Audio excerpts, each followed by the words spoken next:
Charles Jr. Madonna's first movie since Evita in an ET World exclusive.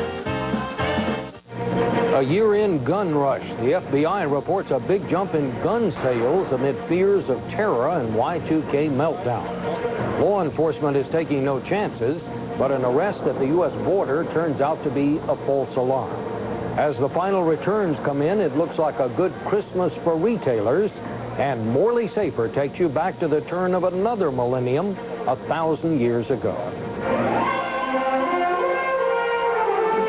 This is the CBS Evening News with Dan Rather. Good evening. Dan is off tonight. I'm Bob Schieffer. Well, the end of the year is bringing a big increase in, of all things, gun sales, and it's apparently being sparked, at least in part, by fear that the coming of the new year will bring a new wave of violence. CBS News correspondent Diana Olick has our report. Sharon Shand had never owned or fired a gun. Okay. Until today. I just wanted to be prepared in case, anything happens for Y2K, just to have an ounce of prevention, So this mother of a baby boy asked her father for an old family shotgun and brought it to this Virginia gun shop for a lesson. We want it for protection, so that's really all that we need it for. Sharon is not alone. FBI statistics show mandatory gun background checks this month are up 20% from last December. And last Thursday set the record, 67,000 checks in one day. It's been an inordinate amount of sales, and the home defense shotguns has been very, very busy. Gun dealer Hayward Long has sold out of most of the guns he recommends for home use. It may have been the terrorist threats that people are getting concerned about, that taking it serious. Y2K gun buyers say they're afraid of everything from terrorism to 911 failures. And those fears may not be all of their own making. It seems some dealers and manufacturers are adding fuel to the fire. The bottom line is that fear sells guns, and so for the gun industry, what could be better than the end of civilization as we know it? Glossy ads have been featuring the Y2K limited edition assault rifle. Survival, it seems, is selling, but at what price? We're not being invaded. You know who your neighbors are. You really have to have a sensible thought of where does your threat reside. And in point of fact, there is more of a threat to you in your house with a gun that you don't know much about than there is from marauding bands of looters who are responding to the year 2000. Still, Sharon Shand isn't taking any chances. No laws as far as carrying this gun, because we're not for the evening. She'd rather be armed than scared. Diana Olick, CBS News, Chantilly, Virginia. The U.S.-Canadian border was open again today as investigators checked out the latest terrorist scare and concluded it was nothing to worry about. CBS News correspondent Bill Whitaker now with that story. When 3 Jordanians left this car on the Canadian side of the border, then slipped across to join 4 others in Blaine, Washington Sunday, U.S. agents on heightened terrorist alert quickly arrested them. They questioned them here for hours and took the unusual step of closing the busy border. Any terrorist who was in his right mind wouldn't come through the border right now. Today, immigration officials called it a false alarm. We do feel that it is an alien smuggling case. We don't see, at this time, we have seen nothing that really indicates there's any terrorist involvement in it. But even the possibility of a New Year's terrorist attack has officials on both sides of the border taking no chances. There is heightened security, and we will be checking on both the American and Canadian sides for any suspicious incidents. They're especially on the lookout for this man, Abdelmajid Dahouman, the suspected associate of Ahmed Rassam, the Algerian national who was caught crossing the border 2 weeks ago with explosives in his car. U.S. officials say Dahouman may have purchased an airline ticket from Bellingham, Washington through Seattle to Las Vegas. The FBI says there's no credible evidence he ever showed up in Las Vegas. Observers say the beefed-up security back at the border is long overdue. Because nothing devastating has happened, we've been able to have the luxury of not doing anything. Once something happens, we're very good at closing the barn door after the horse has long left. U.S. officials say they have received no direct threats from terrorists. Still, they have no intention of letting their guard down. Bill Whitaker, CBS News, Los Angeles. Far from it, actually. In fact, security precautions as the year 2000 approaches are some of the most stringent in memory. CBS News correspondent Eric Ingberg is in Washington tonight and has more about that. They were testing the New Year's confetti drop in New York's Times Square today and already deploying an army of police. While federal agencies like the FBI and INS try to track the movements of shady terrorist groups, the openness of American society and its celebrations puts most of the public safety burden on local police. The local law enforcement officers are often the ones on the scene. They're the ones who happen to notice the anomaly. They're the ones who happen to stop the car and maybe think there's something wrong. It was a state trooper, not a federal agent, who arrested convicted mass killer Tim McVeigh on a routine traffic stop after the Oklahoma City bombing. For the traditional bash in New York on New Year's Eve, New York's finest will institute some non-traditional safeguards. A frozen zone around Times Square, stripped of trash containers and parked cars, mailboxes locked. In Seattle, 2,400 National Guardsmen will be available for duty in the event of trouble.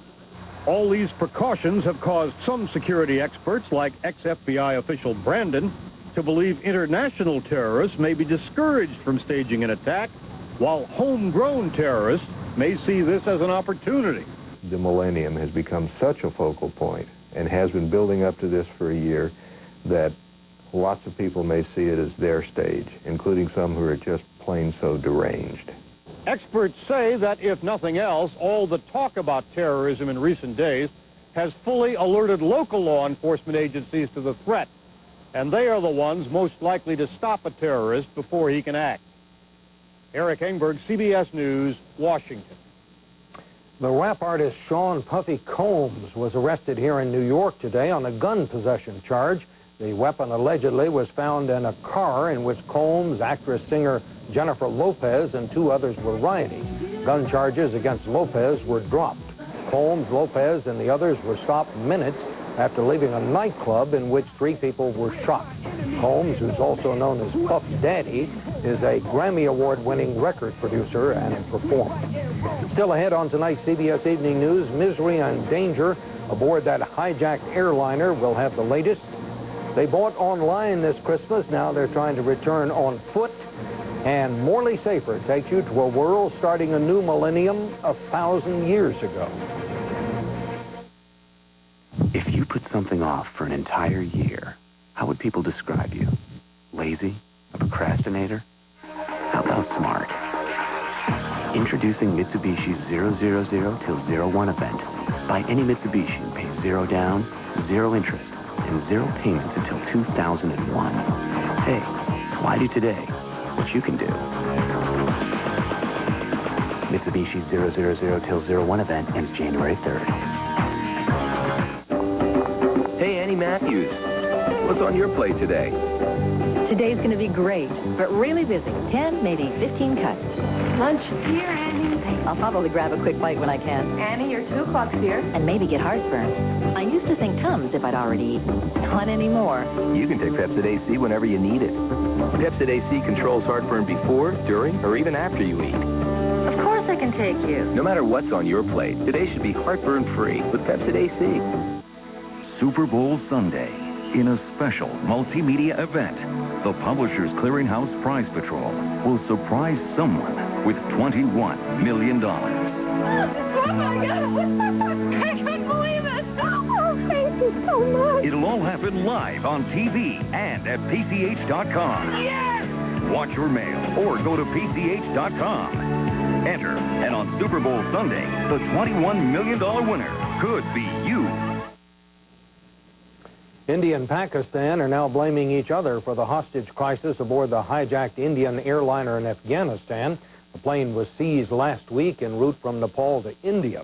Since then, it has touched down in 4 countries, but the crisis goes back further to the dispute between India and Pakistan over Kashmir. Mark Phillips has the latest. The 160 passengers and crew on the Indian Airlines plane face a 4th night on board. The conditions on the plane and the situation of the hostages becoming more desperate by the hour. The aircraft is still on the ground in Kandahar, Afghanistan, surrounded by Taliban fighters of the fundamentalist Afghan regime which has threatened to storm the plane if any more passengers are killed. As the stalemate continued, a man suffering from diabetes who'd been released was flown out for treatment on a UN plane.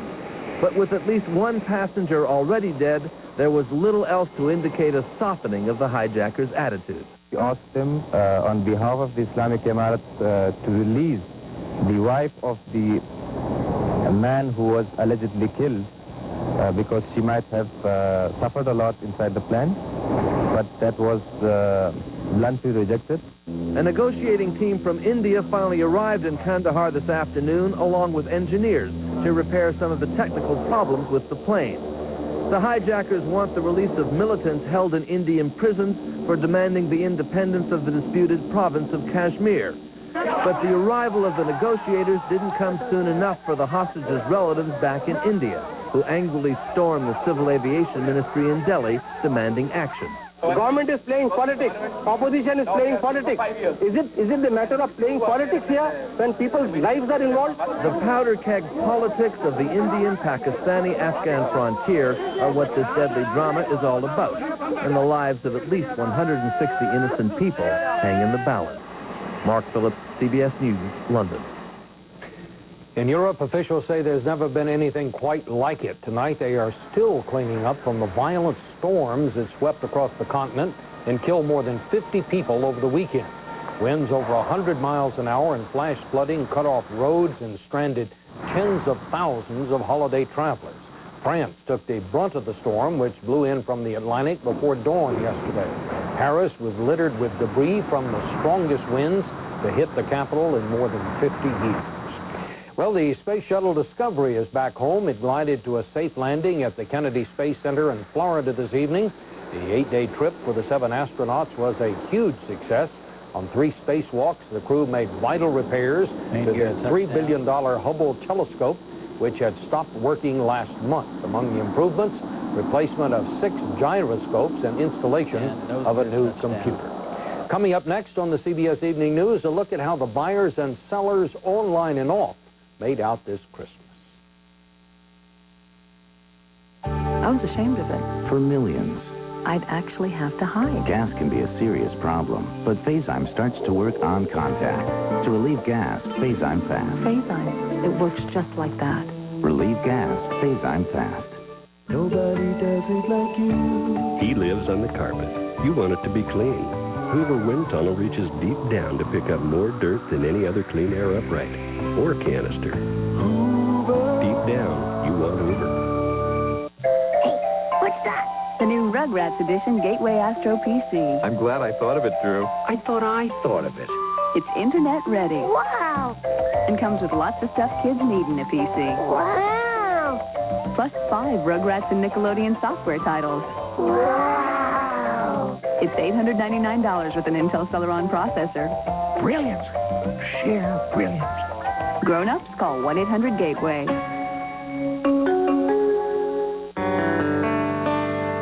The hot flashes got pretty bad. Night sweats were ruining my sleep.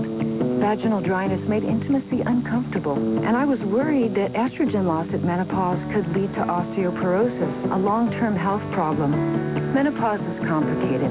Talking to my doctor helped. For me, she prescribed Prempro. It's relieving my uncomfortable symptoms, and along with calcium and exercise, helping prevent osteoporosis. Prempro is only for women who have not had a hysterectomy. Prempro is not for every woman. You should not take Prempro if you've had any breast or uterine cancer, abnormal vaginal bleeding, abnormal blood clotting, liver or heart disease, stroke, or if you think or know you are pregnant. Tell your doctor about your personal and family medical history. Side effects include blood clots, nausea, vomiting, abdominal pain, breast tenderness, irregular bleeding, and headache. For more information, talk to your doctor about Prempro or call. I'm glad my doctor prescribed Prempro. Now I'm feeling great. For me, it's Prempro. One of the pioneers of television died today, Leonard Goldenson. He was the head of ABC for 30 years as it rose from the 4th-ranked television network to one of the big 3. Goldenson was 94. On the CBS Market Watch, stock prices closed mixed today. The Dow lost 14 points, but the NASDAQ closed at its 59th record high this year. The most active exchange today, though, was the one at the store and the post office. as shoppers brought back or mailed back Christmas gifts that didn't quite suit them. Jim Axelrod has our report on that. In America's stores today, the cash register was the great dividing line. On one side, those returning or exchanging. I should have come tomorrow or something, but not today. On the other, retailers counting up a glorious holiday run. $185 billion of merchandise sold this season, up 6.5% from last year. Everything went right. All of the factors that retailers look to when they're trying to determine whether consumers are going to spend or not really are in cosmic alignment. If traditional retailers are celebrating a 6.5% jump, imagine the e-tailers. Online shopping doubled, if not tripled this year, to between $8 and $9 billion. Of course, success has a price tag of its own. Online retailers meet online shoppers online at the post office with e-returns. Pain in the butt right now. Sorry. It turns out there was a dark side to the bright new trend. Only some stores let you buy online and return on-site. Some e-tailers with no stores set strict time limits and require items unopened in original packaging. Others charge restocking fees. What you found was internet retailers spending vast amounts of money on branding and getting their name out there, and perhaps not spending as much time and effort on customer service. Which will give e-tailers something to shoot for next year. Of course, this year isn't over yet. The week after Christmas is very important. It accounts for approximately 11% of all holiday sales. So pardon the retailers unable to focus on any problems. The dollar signs bombarding their eyes right now might make it hard to see. Jim Axelrod, CBS News, New York. Little football news now and an Eye on America update. Last week we told the story of Marshall University and its long road back since a plane crash in 1970 all but wiped out the football program. Well, tonight the comeback is complete. Marshall capped an undefeated season by winning the Motor City Bowl, beating Brigham Young 21-3. Coming up next on the CBS Evening News, Russia's costly war in Chechnya. Here's your regular internet homepage, and here's i1.com. It's free. You use it like Yahoo, Excite, or other search engines. Only i1.com gives away $10,000 every day, $1 million a month, and $10 million on tax day. Which one would you choose? There's one guaranteed winner every day. I'd definitely choose this one. Would you consider telling your friends about this? No. Introducing i1.com. Why wouldn't you? Are we going to have a good time tonight? Bye, Dad. Thanks for jumping in and watching Tyler. Bye, Mommy, Mommy, Mommy. There he goes. If you knew you were going to be a babysitter today... Oh, glad it wasn't my teeth. You would have made sure you used Fixodent. Come here. Oh, what do you do? Hey, smart move. You did use Fixodent. So now you're ready... I gotta wait. ...for just about anything. For an even better fit. Fixodent and forget it. So, Fleetkin, as you know, the Christmas rush is over, and, I'm going to have to let you go. It's the time of year for some serious cutbacks, so we've taken 50% off all Christmas stuff at the Linens and Things Christmas clearance sale. Every year we surprise someone with $10 million, but not this year. Publishers Clearinghouse kicks off the 21st century with $21 million. Live on TV Super Bowl Sunday. Watch or mail or go to PCH.com and enter. This is Unisom Sleep Gels. It helps you sleep. This is Tylenol PM. It helps you sleep too. They both have the exact same amount of the exact same sleep ingredient. But Tylenol PM has added medicine for headaches, backaches, even fever. Do you have a headache? Backache? Fever? Then why take medicine for it? Take Unisom. It's a safe, non-habit-forming way to fall fast asleep. The Kremlin keeps saying that the war in Chechnya will be over soon, but the Chechen rebels are not going along with the plan. Today they counterattacked in the mountains of Chechnya while holding off the Russian assault on the capital. Our David Hawkins reports. Russian forces continue to pour artillery and heavy machine gun fire into Grozny as ground troops tried for a third day to seize the Chechen capital. Russian soldiers are meeting fierce rebel resistance in the city's center and are making slow progress in house-to-house combat. The rebels, outnumbered by about 10 to 1 and running short on ammunition, counterattacked today, attempting to break through enemy lines and resupply the besieged city. Still, Prime Minister Vladimir Putin, who has staked his political career on the war, says everything is going as planned. Russia's generals say they'll take Grozny one small piece at a time to minimize casualties, both military and civilian. Perhaps as many as 40,000 residents remain trapped in the city, cowering in basements with no heat and little food. Russia's come under increasing international condemnation for the way it's conducted the war in Chechnya, with massive military force and little regard for the fate of civilians. But Moscow insists the brutal methods are necessary to crush what it calls terrorist bandits in the breakaway republic. David Hawkins, CBS News, Moscow. Well, an Iowa man got what he wanted for Christmas, freedom and a ticket home from the former Soviet Republic of Georgia. Catholic aid worker Lauren Willey was there following a fatal car accident last summer. Georgia's president denied it, but it appeared he was being held in retaliation for the jailing of a former Georgian diplomat in the United States in a fatal drunken driving crash. Willey's family and Iowa politicians took up the cause, and on Christmas Day, he was finally freed. He's expected home for the new year. Coming up next on the CBS Evening News, Morley Safer with a trip back in time to the year 1000. If you put something off for an entire year, how would people describe you? Lazy? A procrastinator? How about smart? Introducing Mitsubishi's 000 till 01 event. Buy any Mitsubishi and pay 0 down, 0 interest, and 0 payments until 2001. Hey, why do today what you can do? Mitsubishi's 000 till 01 event ends January 3rd. Oh, Mom, it's great. My first apartment. You should see it. It's huge. When you've got things to talk about, it's a good idea to dial 10-10-321 first. And I had a great view of the river. With 10-10-321, you get 50% off calls over 10 minutes. That's just 8 cents a minute, day or night, and no monthly fees. And at 50% off, you can share every last detail. And I even have a garden. Talk as long as you want with 10-10-321.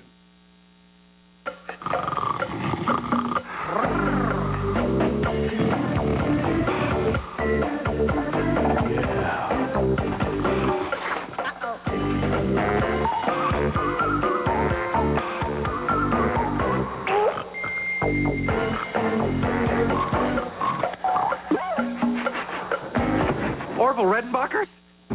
Mouth-watering aroma, irresistible taste. Only one popcorn, only Orville.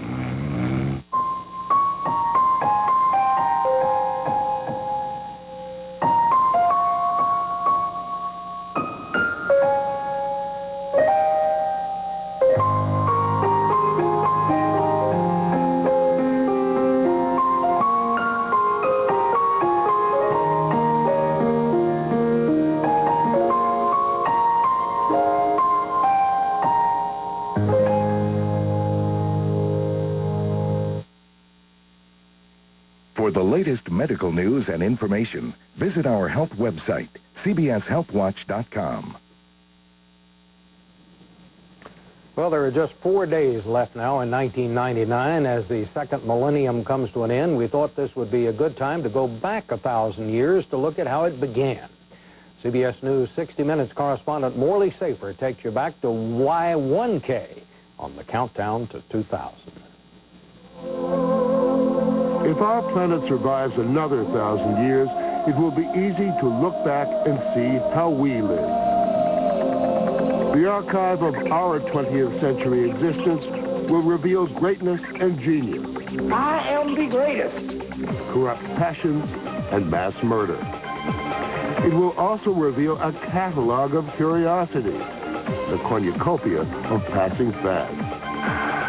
Cappuccino in endless variety, supermarkets, the joy of cyberspace, and glossy magazines, ours has become a civilization obsessed by self-absorption and ambition of the moment. Few know or care how it all began.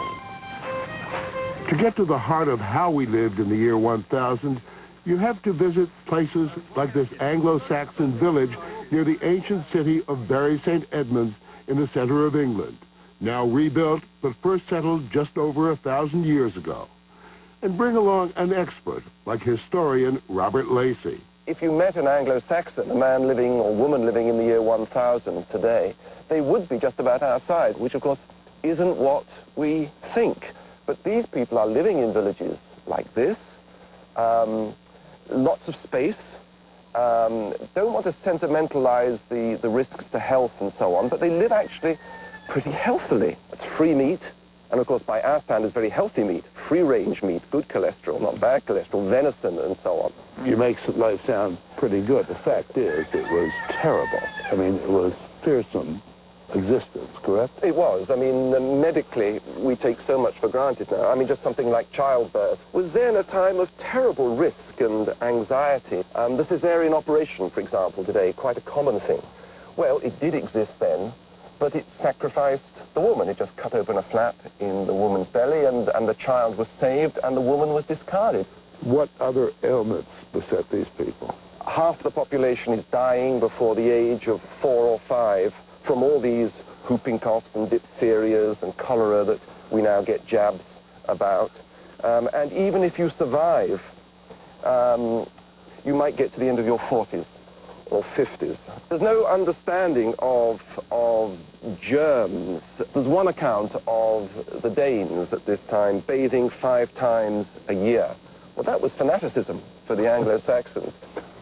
Our predecessors in America, many of our predecessors come from this sort of stock. This is how they live. This more or less is the family home. And of course, not that different really from the sort of homes that were being created by the white settlers in America.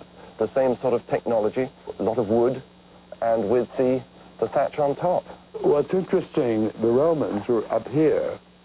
A few years later, really not very many centuries later, things descend to primitive levels that the Romans would scoff at. Certainly in England. Let's not forget, we're talking about a world where you've got a wonderful civilization in China. You've got the Mayans reaching the peak of their civilization. India, the Chinese are already using gunpowder. Here, the English are pretty backward. And if you're a betting man in the year 1000, you wouldn't put your money on this culture as being the one which, with its language, is going to go out and in some ways literally conquer the world.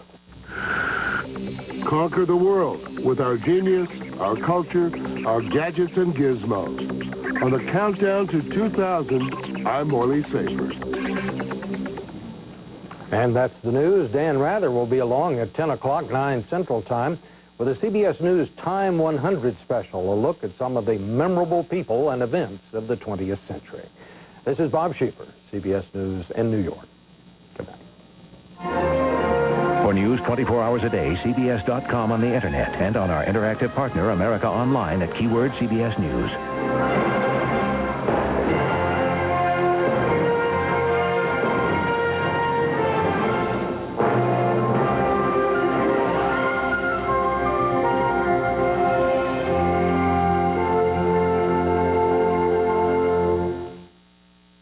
There's a line where the year 2000 officially begins, but which one?